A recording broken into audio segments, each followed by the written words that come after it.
तुमने कभी किसी ऐसे गांव के बारे में सुना है जहां सूरज ढलते ही सन्नाटा छा जाता है, जहां लोग शाम होते ही दरवाजे बंद कर लेते हैं जैसे किसी अनकही बात से डरते हों? ऐसा ही एक गांव था, देवपुर। छोटा सा गांव, मिट्टी के घर, पुराने पेड़, लेकिन उसके बीचों बीच खड़ा था एक पत्थर का मंदिर। नाम था शिवालय।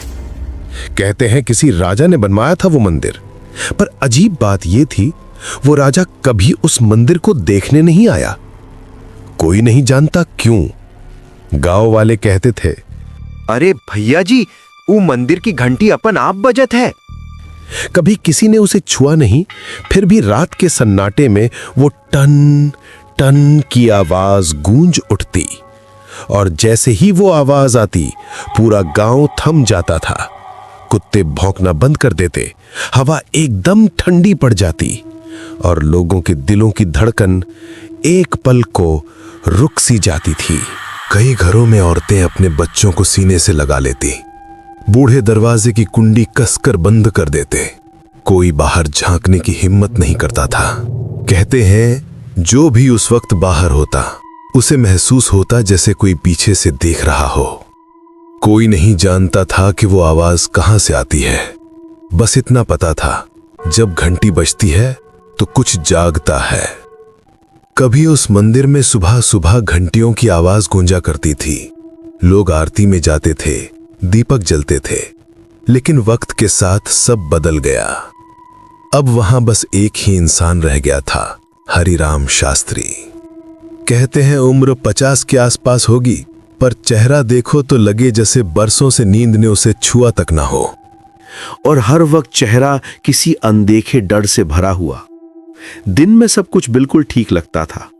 हरिराम आरती करता, फूल चढ़ाता, भक्तों को आशीर्वाद देता। लेकिन रात होते ही मंदिर का माहौल बदल जाता था। दरवाजे बंद होते, पर अंदर से हल्की सी रोशनी दिखती, जैसे कोई दीपक अब भी जल रहा हो। और कभी कभी हवा के साथ कोई धीमी सी आवाज तैरती हुई बाहर आती, जैसे कोई मंत्र नहीं बल्कि कोई फुसफुसाहट। कई लोगों ने कहा कि उन्होंने हरिराम को रात में खुद से बातें करते देखा है, जैसे कोई उसके सामने खड़ा हो, लेकिन वहां कोई नहीं होता। गांव की औरतें धीरे से कहती, रात में मंदिर मत जाना, वहां अब भगवान नहीं रहते। कहते हैं हरिराम के पिता भी इसी मंदिर के पुजारी थे। बहुत श्रद्धालु, शांत स्वभाव के इंसान। हर शाम जब वो मंदिर की घंटी बजाते तो पूरा गांव थम जाता था। हवा में भक्ति की खुशबू घुल जाती थी। लेकिन एक रात सब कुछ खामोश हो गया। न आवाज, न कोई निशान। सुबह जब लोग मंदिर पहुंचे तो दरवाजा खुला था। दिए अब भी जल रहे थे, पर अंदर कोई नहीं था। उस रात के बाद से मंदिर की हवा बदल गई। अब वहां भक्ति नहीं, डर था। जब भी हवा चलती, घंटी बिना छुए हिल जाती थी। लोग कहते थे वो गया नहीं, वो अब भी यहीं है। हरिराम से सबने कहा, बेटा ये मंदिर छोड़ दे, अब ये जगह पवित्र नहीं रही। लेकिन वो बस शांत होकर कहता, मैंने देवों से वचन लिया है, यहां से नहीं जाऊंगा। धीरे धीरे लोगों की बातें भी डर में बदल गईं। कोई कहता, अरे भाई, अब वो भगवान की नहीं, किसी अंधेरे देव की पूजा करता है। गांव वाले अब मंदिर के पास से गुजरते हुए कदम तेज करते थे, और जैसे ही शाम ढलती उनके चेहरे का रंग उड़ जाता था। और जब अंधेरा पूरी तरह उतर आता तो लगता था मंदिर की दीवारों से कोई धीमी आवाजें फुसफुसा रही हैं। उस वक्त न कोई पीछे मुड़कर देखता, न सांस लेने की हिम्मत करता। बस जल्दी से घर के अंदर भाग जाते, जैसे डर खुद पीछे पीछे चल रहा हो। और फिर आई वो अमावस्या की रात। गांव जैसे किसी अनजाने डर में सिमट गया था। हवा तक थमी हुई थी। उसी रात गांव का एक किशोर रामू मंदिर के पीछे के रास्ते से जा रहा था। वो बस खेतों से होकर घर लौट रहा था, लेकिन तभी उसे अंदर से कुछ सुनाई दिया। वो मंत्र जैसी आवाज थी, पर उसमें कुछ गड़बड़ थी। वो संस्कृत नहीं लग रही थी, वो आवाजें जैसे किसी के गले के भीतर से रेंग रही हों। रामू के कदम अपने आप रुक गए। दिल जोर से धड़कने लगा।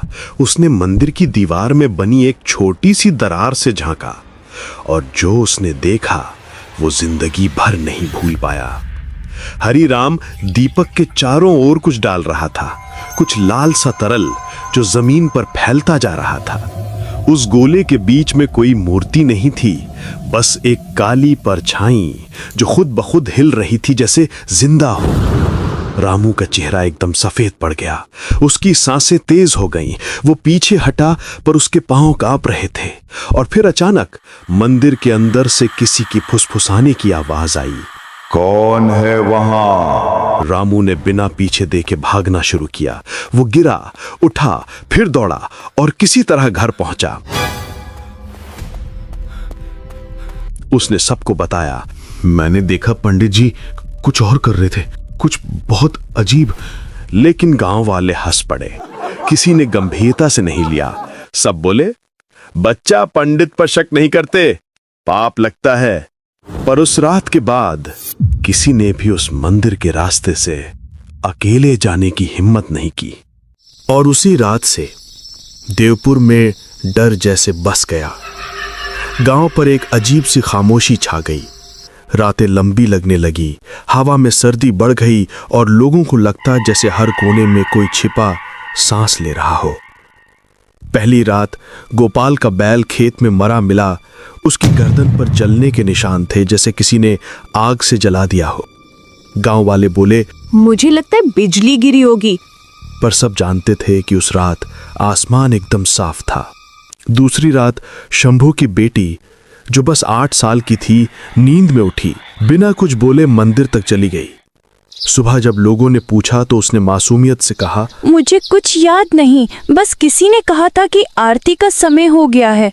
ये सुनते ही लोगों के अंदर डर का माहौल छा गया। और तीसरी रात मंदिर के बगल वाले बरगद के पेड़ से लगातार पत्ते गिर रहे थे। हालांकि हवा बिल्कुल नहीं चल रही थी। जब एक किसान पास गया तो देखा पेड़ की टहनियों पर दर्जनों छोटे छोटे दिए लटके थे, जो किसी ने जलाए भी नहीं थे। घंटी की आवाज अब हर रात सुनाई देने लगी थी। हरिराम की आरती के साथ साथ कोई और भी गा रहा था। वही लय, वही शब्द, पर आवाज इंसानी नहीं थी। धीरे धीरे गांव वाले उस आवाज को सुनकर कांपने लगे। किसी को नींद नहीं आती थी, बच्चे रोते रहते और बुजुर्ग कहते, ये आरती नहीं, बुलावा है। आखिर सरपंच ने फैसला लिया कि अब बस मंदिर बंद करना ही पड़ेगा। अगले दिन सुबह होते ही सरपंच कुछ गांव वालों को लेकर मंदिर पहुंचा। लोग धीरे धीरे आगे बढ़े और देखा मंदिर के दरवाजे के सामने राख की एक सीधी रेखा बनी हुई थी। हरिराम वहीं खड़ा था, सफेद कपड़ों में, पर चेहरा वैसा नहीं था जैसा पहले हुआ करता था। आंखें लाल और होठों पर एक हल्की मुस्कान।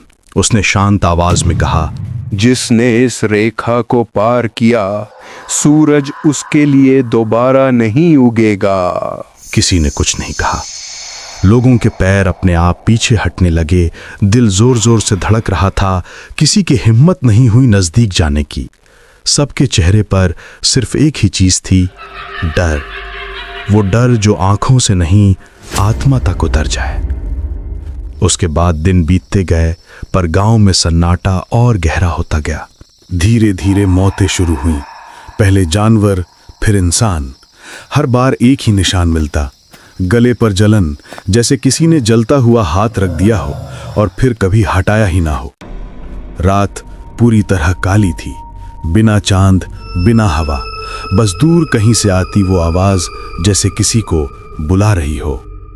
गांव के 5 लोग, गोपाल, रामू, शंभू और 2 और, कांपते हाथों में मशाले लिए मंदिर की ओर बढ़े। किसी ने कहा, आज जो भी हो इसे खत्म करके रहेंगे। पर किसी के कदमों में भरोसा नहीं था। सब जानते थे ये रास्ता शायद लौटने का नहीं है। जैसे ही उन्होंने मंदिर का दरवाजा खोला, अंदर की ठंडी हवा ने मशालें हिला दी। जमीन पर राख से बने थे अजीब से त्रिकोण, जिनसे हल्की भाप उठ रही थी। बीच में हरिराम बैठा था, आंखें बंद, होंठ हिल रहे थे जैसे किसी को पुकार रहा हो, जो यहां नहीं पर फिर भी मौजूद हो।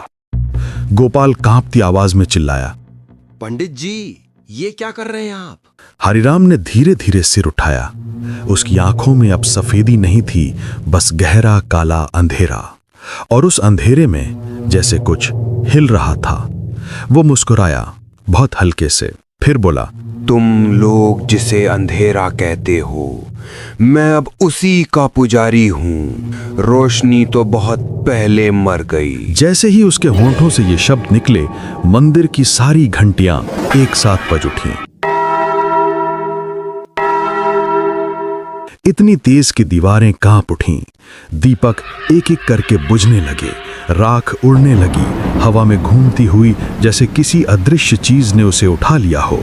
फिर आई वो आवाज, एक चीख, इतनी भयानक कि मशालें अपने आप जमीन पर गिर गईं। फिर कुछ नहीं, बस सन्नाटा, इतना गहरा कि लगता था जैसे दुनिया ही रुक गई हो। सुबह जब गांव वाले पहुंचे, मंदिर का दरवाजा खुला था। अंदर कोई नहीं था, बस जमीन पर 5 जली हुई परछाइयां थीं, और उनमें से एक सबसे बड़ी हरिराम की। कहते हैं आज भी जब अमावस्या की रात आती है तो मंदिर की घंटी अपने आप बजती है और हवा में वही चीख सुनाई देती है, हल्की पर इतनी डरावनी कि हड्डियां तक ठंडी पड़ जाए। लोग डर के मारे अपना सब कुछ छोड़कर भाग गए। खेत, घर, मवेशी सब वहीं रह गए। मंदिर के चारों ओर फैल गया एक ऐसा सन्नाटा जो आज तक टूटा नहीं। साल बीत गए। देवपुर अब बस नक्शे पर एक धुंधला नाम भर रह गया था। लोग उस दिशा में देखना तक पसंद नहीं करते थे। मंदिर का नाम लेना तो दूर की बात थी। लेकिन फिर 1970 की एक सुबह शहर से कुछ अफसर आए, हाथों में नक्शे, दिमाग में जिज्ञासा और दिल में जरा भी डर नहीं। कहते थे कि पुराना मंदिर है, शायद नीचे कोई ऐतिहासिक धरोहर छिपी हो। गांव के बुजुर्गों ने बहुत समझाया कि उसे मत छेड़ो, जो खुद जागा हुआ है, पर उन्होंने हंसकर बात टाल दी। खुदाई शुरू हुई। पहले मिट्टी निकली, फिर पत्थर, और फिर नीचे से एक अजीब सी खोखली गूंज सुनाई दी, जैसे जमीन के भीतर कोई सांस ले रहा हो। उन्होंने फावड़ा जोर से मारा और अचानक सामने खुल गया एक पत्थर का कमरा, बिल्कुल सूखा, जैसे सदियों से वहां हवा तक ने कदम ना रखा हो। अंदर अंधेरा गाढ़ा था, ऐसा कि मशाल की लौ भी जैसे डर कर कांप रही थी। दीवारों पर अजीब निशान बने थे, कुछ पुराने, कुछ जैसे अभी अभी किसी ने उकेरे हों। हवा में सड़ी हुई मिट्टी की गंध थी, और कुछ और जैसे लोहे या खून की। कमरे के बीचों बीच वो मूर्ति खड़ी थी, आधी छाया में डूबी हुई। उसकी आंखें पूरी खुली थीं, पर उनमें कोई रोशनी नहीं थी, बस गहराई जिसमें देखो तो लगे जैसे कोई तुम्हें वापस देख रहा हो। और तभी पीछे से एक अफसर की आवाज टूटी, ये मूर्ति सांस ले रही है क्या? बाकी सबने कुछ नहीं कहा, क्योंकि तब तक सब सुन चुके थे। पत्थर के नीचे से आती वो धीमी सी धक धक धक, जैसे जमीन के अंदर कुछ जिंदा था। रात में वो अफसर देर तक अपनी रिपोर्ट टाइप करता रहा। कमरे में बस टेबल लैंप की पीली रोशनी थी। टाइपराइटर पर उसकी उंगलियां थम गईं, और आखिरी लाइन पर लिखा रह गया, सब्सक्राइब। उसके बाद टाइपराइटर अपने आप चलने लगा। सुबह कमरे का दरवाजा अंदर से बंद मिला। जब तोड़ा गया, हवा भारी थी, जैसे भीतर किसी ने सांसें रोक रखी हों। कुर्सी पर वही अफसर था, चेहरा नीला, आंखें पूरी खुली, होंठ आधे खुले, जैसे कुछ कहने की कोशिश में जम गया हो। उसकी उंगलियों में वही राख चिपकी थी जो मंदिर की दीवारों पर थी। साथ गए 2 मजदूर कहीं नहीं मिले। बस मंदिर के पास पड़ी थी एक टूटी हुई घंटी, जो बिना हवा के भी धीरे धीरे हिल रही थी। आज भी अगर तुम देवपुर के रास्ते से गुजरो तो हवा कुछ ज्यादा ठंडी लगती है, जैसे कोई अदृश्य सांसें तुम्हारे गले से टकरा रही हों। पेड़ हिलते नहीं, लेकिन उनकी परछाइयां जमीन पर ऐसे रेंगती हैं जैसे कुछ तुम्हारे साथ साथ चल रहा हो। रात वहां जल्दी उतरती है और सन्नाटा इतना गहरा होता है कि तुम्हें अपनी ही धड़कन भारी लगने लगती है। और फिर कहीं दूर से वो आवाज आती है, धीमी, टूटी हुई पर साफ, घंटी की नहीं, किसी मंत्र जाप की।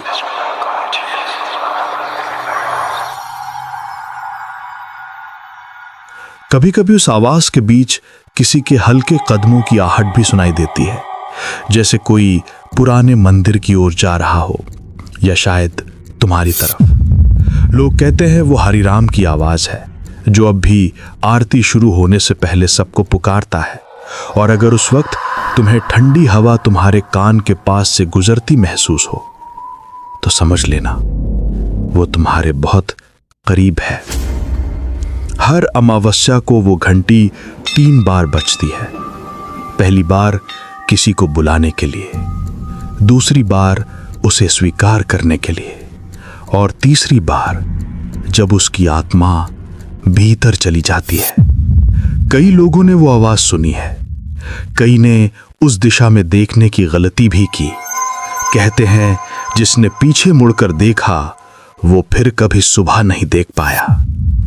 तो अगर कभी रात में देवपुर के उस रास्ते पर हवा तुम्हारे कानों में कोई फुसफुसाहट लाए और कोई बहुत पास से बहुत धीरे से कहे, प्रसाद ले लो, आरती शुरू होने वाली है, तो बस चलते रहना, क्योंकि अगर तुम रुके तो वो आरती तुम्हारे लिए होगी।